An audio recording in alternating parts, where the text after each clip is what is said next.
ప్రపంచంలోనే rarest blood group. Recent గా సైంటిస్టులు ప్రపంచంలో ఒక్కరికి మాత్రమే ఉన్న రక్తాన్ని గుర్తించారు. అంటే మొత్తం జనాభాలో ఈ ఒక్క మహిళకు మాత్రమే సపరేట్ బ్లడ్ గ్రూప్ ఉంది.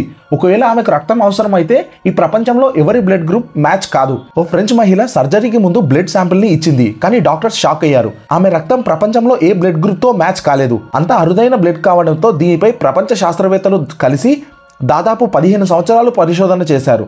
ఇది సైంటిఫిక్ మిస్టరీగానే ఉండిపోయింది. చివరకు international society of blood transfusion వాళ్ళు దీనిని అధికారికంగా 48వ బ్లడ్ గ్రూప్గా ప్రకటించారు. దాని పేరు గ్వాండా నెగిటివ్.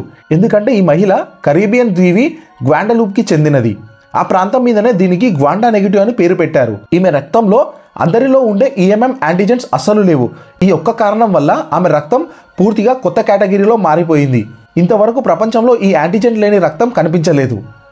జూన్ 2025 నాటికి ప్రపంచంలో ఈ రక్తం కలిగిన వ్యక్తి ఒకరే. అంటే ఆమెకు రక్తం అవసరమైతే ఆమెకు సరిపోయే రక్తాన్ని ఇచ్చేది కూడా మళ్ళీ ఆమె. ఇంత అరుదైన బ్లడ్ టైప్ ఉంటుందని ఊహించారా? కామెంట్ చేయండి.